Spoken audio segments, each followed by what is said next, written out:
Yes चालू. Hello hello hello hello. आज काही स्वागत बिगत नाहीये, नुसतं सेलिब्रेशन आहे. 2024 जल्लोष आहे, वर्ल्ड कप जिंकल्याचा आनंद आहे. कराडकरांना भरव, कराडकरांना भरव, अमोल कराडकरांना भरव. आधी केक. द हिंदूचे पत्रकार जे आपले मार्गदर्शक आहेत, त्यांना फार इच्छा होती जिंकावं इंडियाने अशी. व्हर्च्युअली मीही खातो इकडे cake. Yes class class class, मजा आली आहे. क्लासन मी आपल्याला क्लास दाखवला त्याचा, पण शेवटी मजा आली. रोहित विराटचा वर्ल्ड कप सार्थकी लागला, सगळे धन्य झाले. काय काय तुमचं काय म्हणणं आहे? हे म्युझिक वाजतं इथेच सगळं आलंय ना, नाही का? नाही रे, आता ते झालं आपलं सेलिब्रेशन चालूच राहणार आहे. ते पुढचे 24 तास नाही, मला वाटतं ते पुढचे 10 दिवस चालू राहणार आहे. तर आता म्युझिक बंद करून आपण बोलूया. आता म्युझिक बंद करून आपण बोलूया.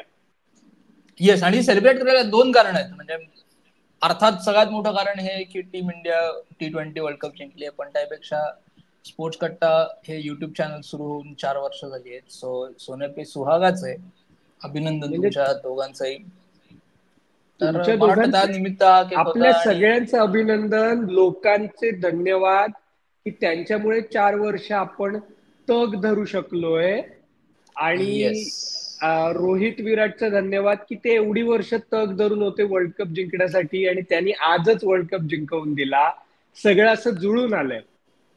येस, आणि वर्ल्ड कप जिंकून दिला आहे. त्यानंतर जो एक बॉम्ब टाकलाय दोघांनी, एकानी मॅच संपल्या दुसऱ्यानी प्रेस कॉन्फरन्स मध्ये की रोहित शर्मा आणि विराट कोहली हे दोघंही T20 क्रिकेट मधून आंतरराष्ट्रीय निवृत्त झालेले आहेत. तर अपेक्षा म्हणजे तर चॅम्पियन्स ट्रॉफी किंवा वर्ल्ड टेस्ट चॅम्पियनशिप जिंकली तर मग अवघड आहे, नाही का? मला काय वाटतं की T20 इंटरनॅशनल मधनं ते रिटायर होणार आहेत का नाही होणार आहेत, का ते झालेत, अनाऊन्स केलंय त्यांनी ते T20 मधनं होणार आहेत, हा विषय वेगळा. आधी आपण आपल्या मॅच बद्दल बोलूया, जिंकण्याबद्दल बोलूया, आणि मग काय ते ते नंतर खेळणार आहेत का पुढे काय होणार आहे ते पुढचं पुढे. आता या आनंदात राहूया ना. येस, मला स्वतःला खूप मजा आली आज. खूप वर्षांनी जे स्पोर्ट्स कट्टामुळे आणि जास्त अनुभव होता तो तुमच्या लोकांमुळे की फॅन म्हणून मॅच बघता येते. 2007ला 83 साली मी 2 वर्षाचा होतो. 2007ला मैदानावर होतो, त्यामुळे लिहित होतो. त्यामुळे एकदा फक्त उभं राहून बघत होतो, पण मुद्दा असा होता की मला काय लिहायचंय हा विचार करत. 2011ला माझे 2 सहकारी वानखेडे स्टेडियमवर होते. मी पेज करत होतो हिंदुस्थान टाइम्स मध्ये.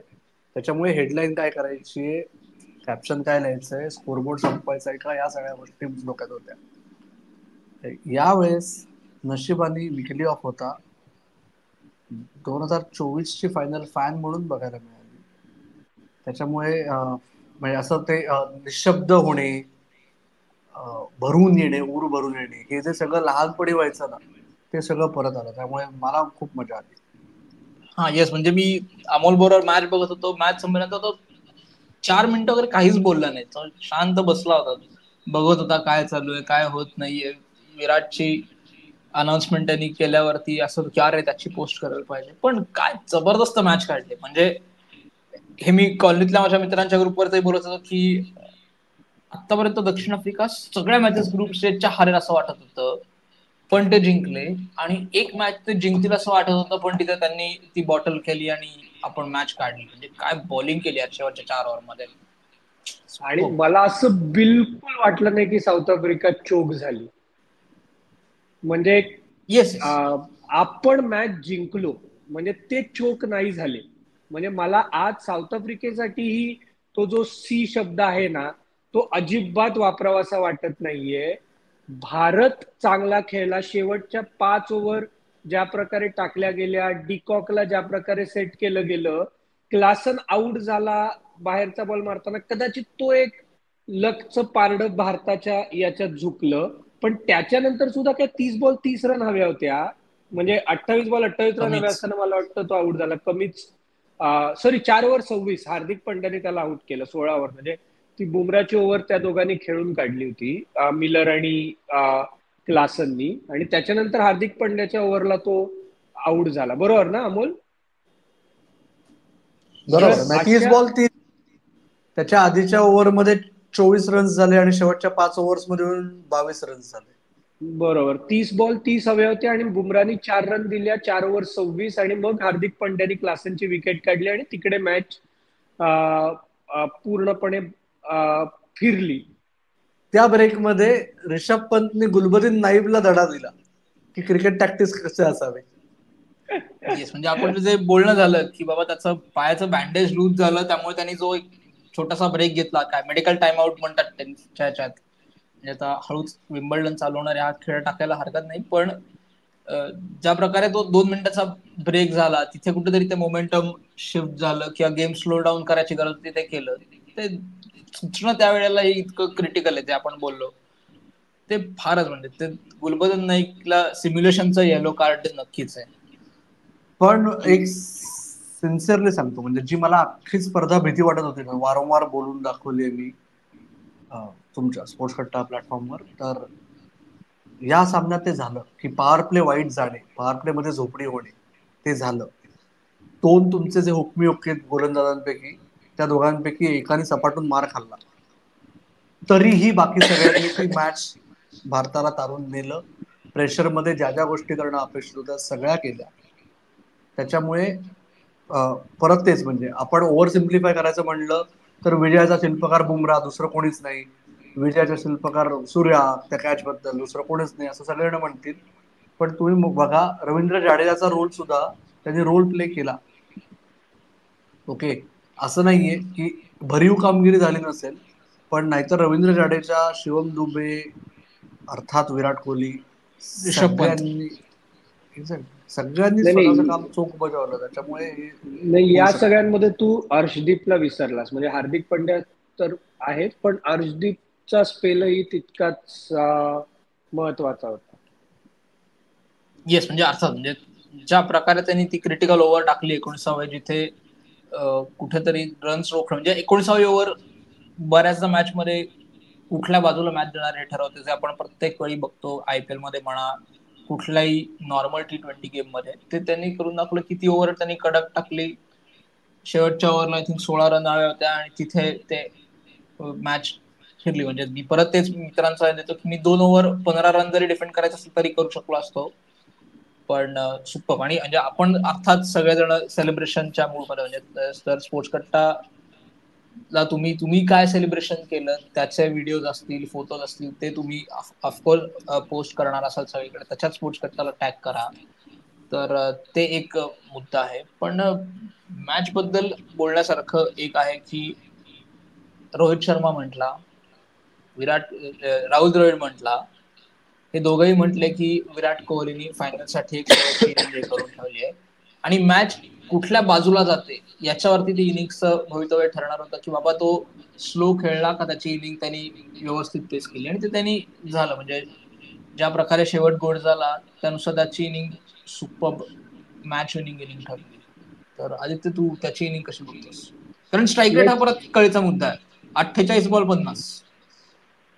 नाही, आज त्याला कसं झालं ना की ज्या प्रकारे विकेट गेल्या दुसऱ्या बाजूने पॉवर प्ले मध्ये, त्या प्रकारे त्याला जुना विराट कोहली आणावाच लागला गेम मध्ये, जो सुरुवातीला स्ट्राईक रेटचा विचार करणारच नव्हता 12व्या-13व्या ओव्हर पर्यंत. सॉरी. आणि स्कोरबोर्ड टिकिंग ठेवणार होता. त्याच्यामुळे पहिल्या ओव्हरमध्ये आणि तो टच मध्ये दिसला होता, आणि आज तो पुढे येऊन त्यांनी मारायचा प्रयत्न केला नाही, बॅलन्स ठेवून त्यांनी मारण्याचा प्रयत्न केला. आणि दुसरी गोष्ट की जेव्हा रोहित,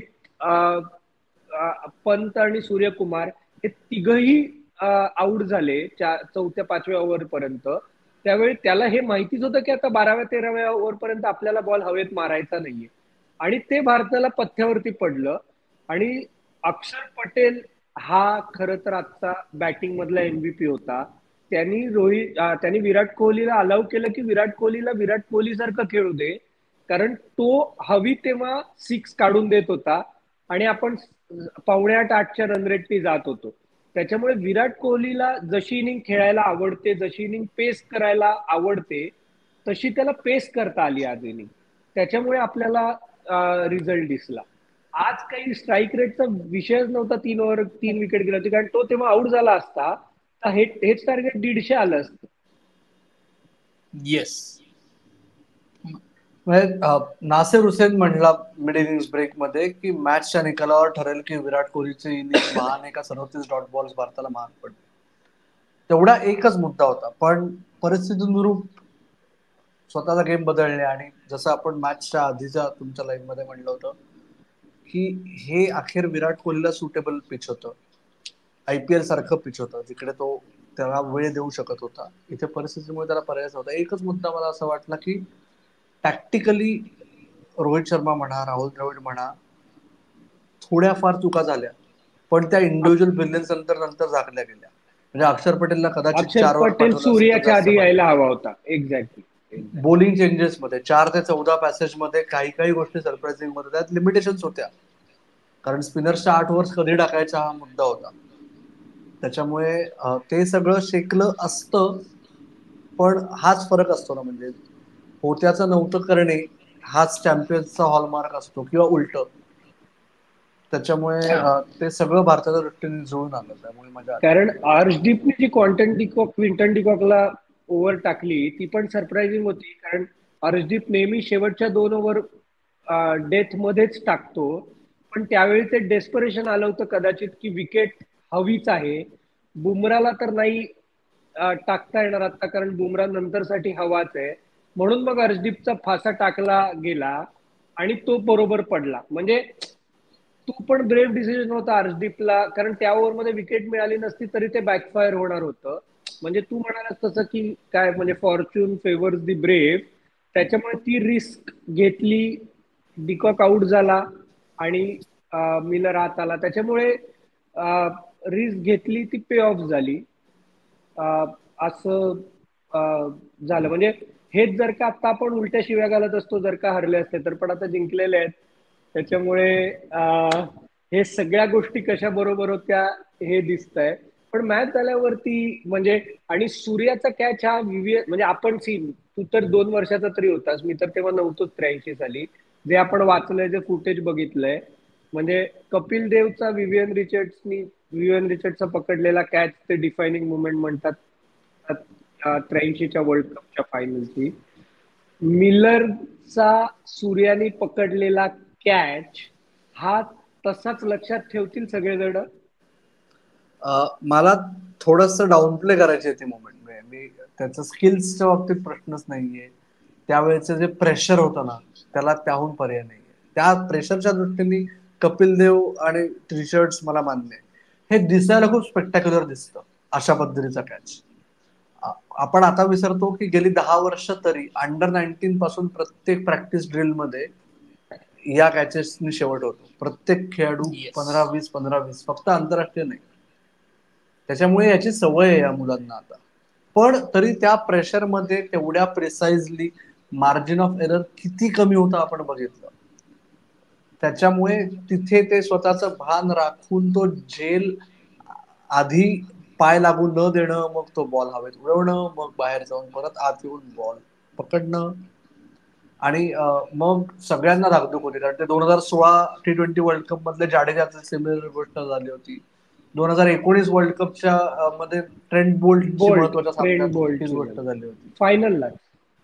एक्झॅक्टली. त्याच्यामुळे ते सगळ्यांची धाकधूक असताना तो एकटा होता की मैं हूं ना, ही आपल्याला जी सवय आहे ते त्यांनी दाखवलं करून.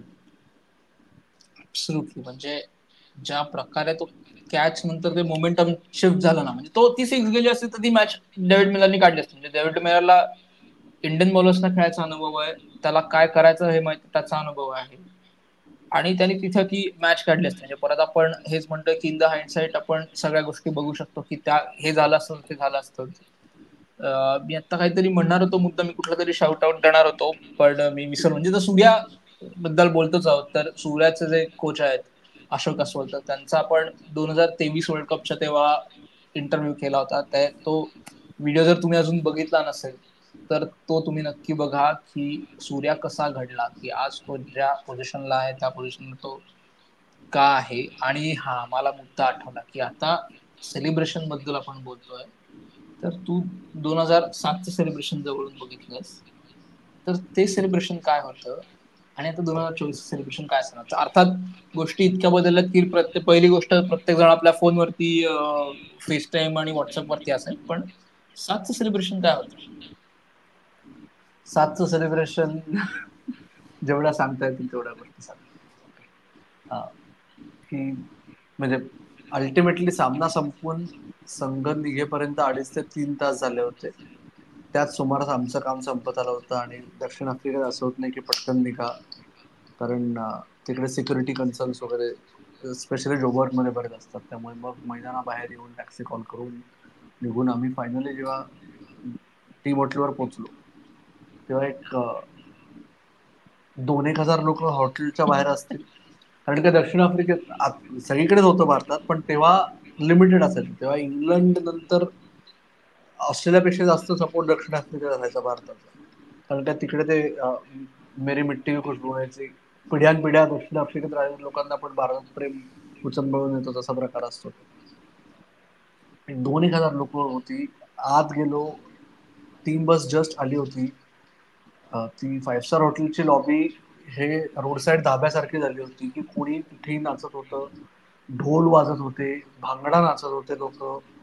इरफान पठाण त्यांच्यावर नाचत होता, युसुफ पठाण त्यांच्यावर नाचत होता. आणि एकीकडे निम्मे खेळाडू झगडत होते की लिफ्ट पर्यंत कसं बोलायचं. लिफ्ट पर्यंत पोहोचल्यानंतर मग वर गेल्यानंतर खरं सेलिब्रेशन सुरू झालं. पण ते ऑफलाईन मीटअप मध्ये सांगेल. येस, नक्की. आणि आदित्य, तू 7चं सेलिब्रेशन तुला कसं आठवतं? म्हणजे आपल्याला आठवण्यासारखी सेलिब्रेशन 2007, मला 11 ही 7च्या 2 प्रामुख्याने सेलिब्रेशनची आहेत. आठवण करून देऊ नका. 7च्या सेलिब्रेशन बद्दल मी काहीही बोलणार नाही. तो माझ्या आयुष्याला लागलेला सगळ्यात मोठा डाग आहे.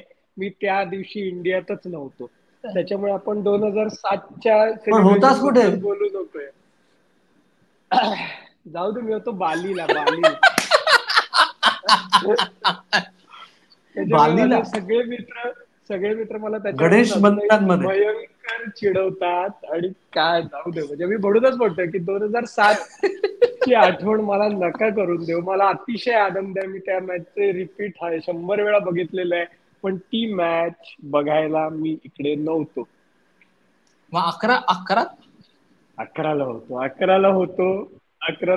11ला मॅच बघितली मस्त मित्राच्या घरी. त्याच्यानंतर घाटकोपरला जाऊन आम्ही रात्रभर नाचलो होतो, सेलिब्रेशन केलं होतं, धमाल केली होती. आणि 11च्या वर्ल्ड कप जिंकल्यानंतर म्हणजे 11चे जे चीफ सिलेक्टर होते सुरेंद्र भावे, चीफ सिलेक्टर नाही, सिलेक्टर होते Surendra Bhave, selector.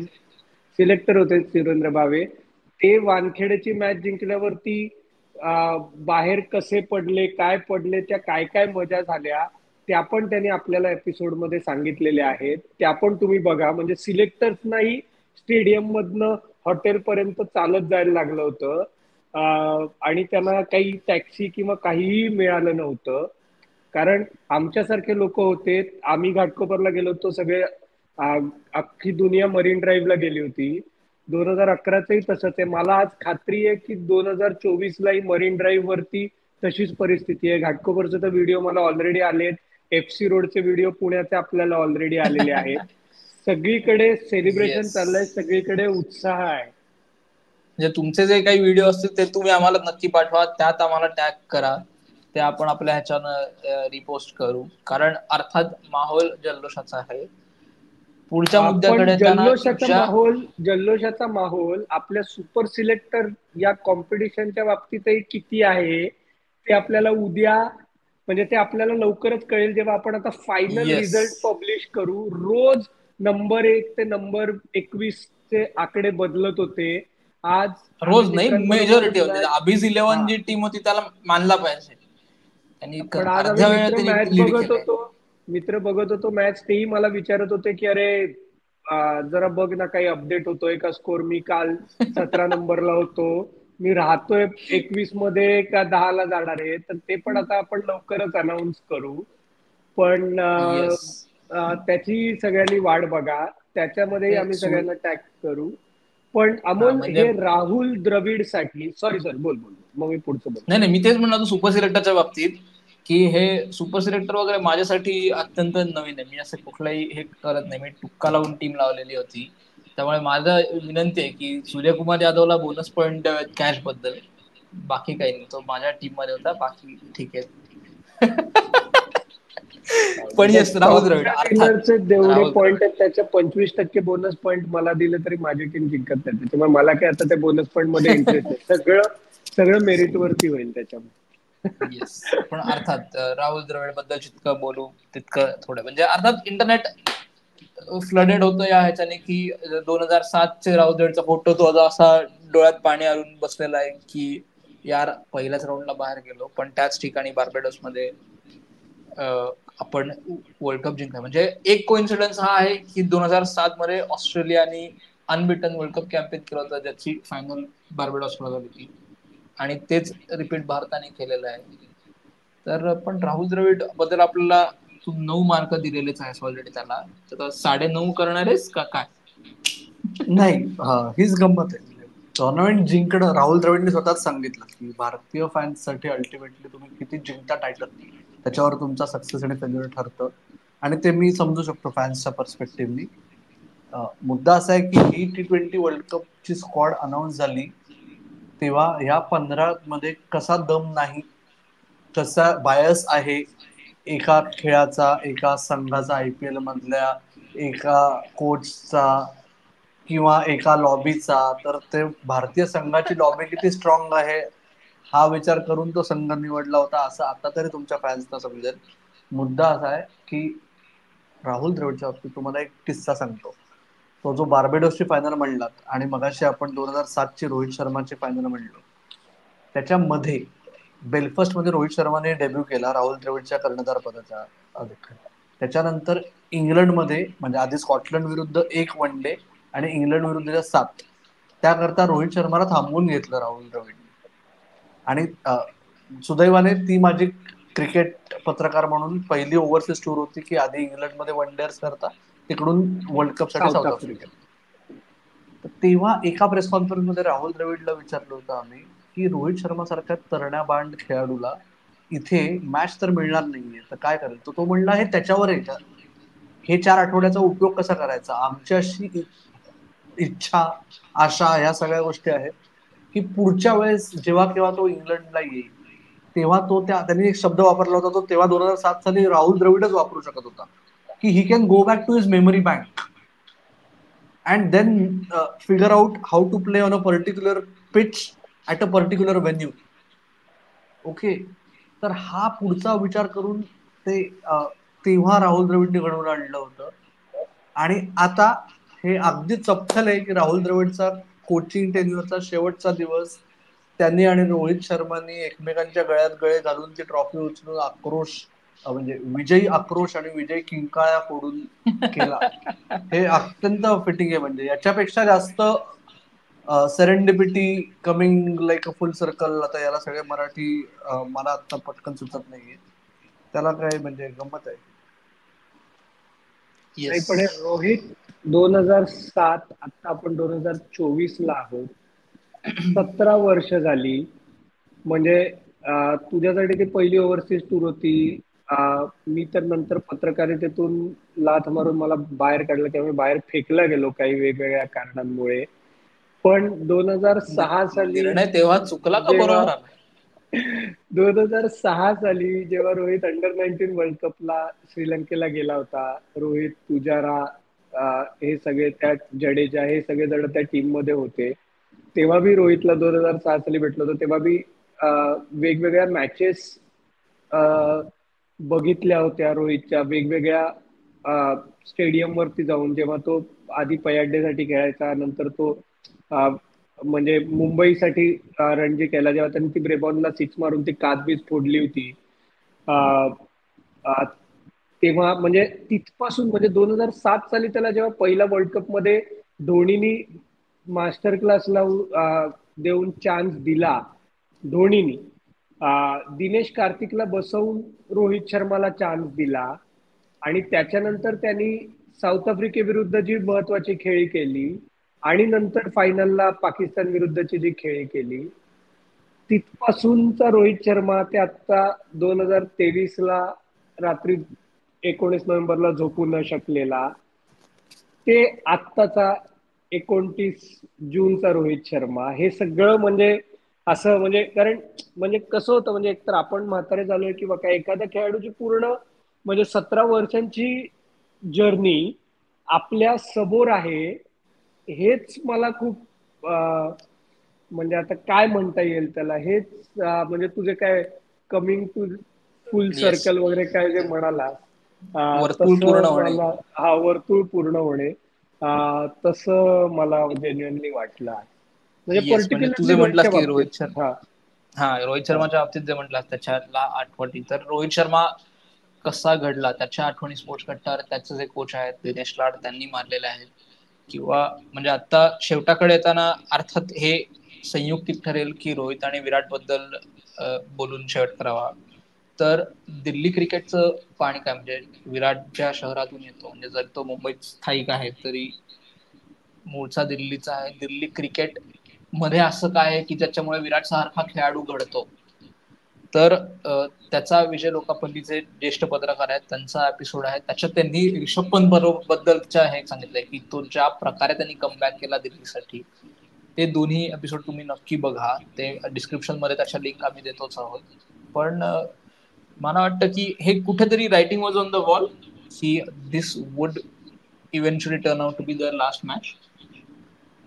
Pre match show मध्ये डॉक्टर गोवित्रीकरांनी हाच प्रश्न विचारला होता मला की ही त्यांची लास्ट मॅच ठरेल का. तर मी त्यांना म्हटलं की मला स्वतःला स्पष्टपणे वाटतं की त्या दोघांनी जायला नको होतं, पण आता ते गेलेत त्याच्यामुळे त्यांनी स्वतःहून ते जाहीर करावं. मला खूप आनंद होतोय की त्यांनी सिंहाचा वाटा उचललाय भारत जिंकण्यात.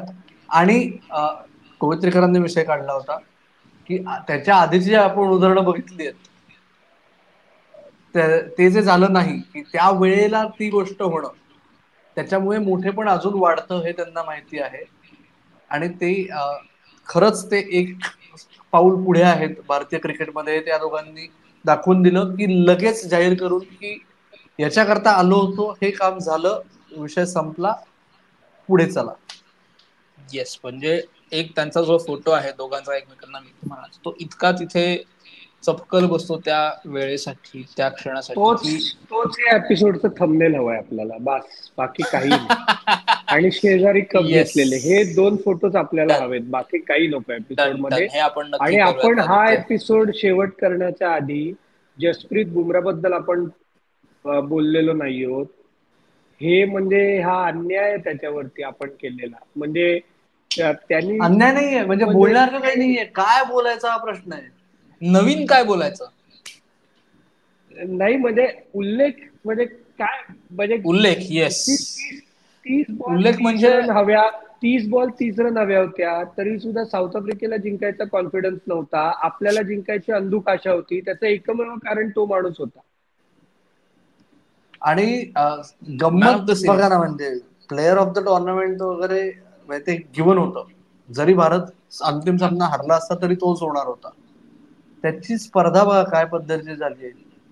त्याचा सर्वात वाईट बॉलिंग स्पेल कुठला आहे माहितीये का, विकेट सोडून द्या, ओके, त्याची ऑस्ट्रेलिया इकॉनॉमी विरुद्ध रेट सर्वात वाईट स्पेल 4 ओव्हर 29 धावा, हा सर्वात एक्सपेन्सिव्ह स्पेल आहे त्याचा ऑस्ट्रेलिया विरुद्ध.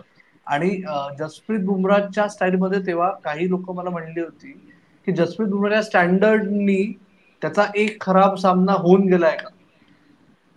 हे स्टँडर्ड सेट केल्यानंतर आणि जेव्हा म्हणजे मॉन्टी आणि आम्ही बोलत होतो की 16 ओव्हरमध्ये बुमराह आला तेव्हा की त्याला 30 बॉल 30 हवे, 2 ओव्हर्समध्ये 8 रन्स आणि 2 विकेट्स, हे त्यांनी केलं तर भारत मॅच मध्ये राहील. आणि ते त्याने तो वारंवार करून दाखवतो रे. म्हणजे जाऊ दे आता काय बोलायचं.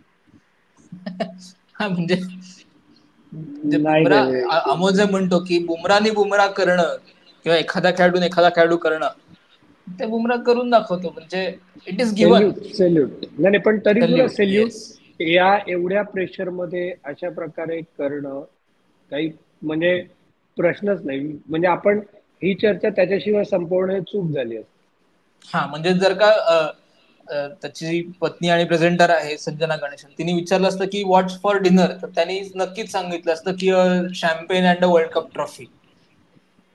इतकं सिम्पल आहे ते. Right right. आणि त्याच्यामुळे म्हणजे 2022 पासून 2023 वर्ल्ड कप पर्यंत भारताची बॉलिंग जी होती, आणि एक शेवटचा मुद्दा मी सांगतो की या फायनलच्या बाबतीत, की पुन्हा एकदा सांगतो की भारताने टॉस घेऊन बॅटिंग घेणं याचं मुख्य कारण भारताला बॅटिंगवरची भिस्त नव्हती, भारताला बॉलिंगवरची भिस्त होती.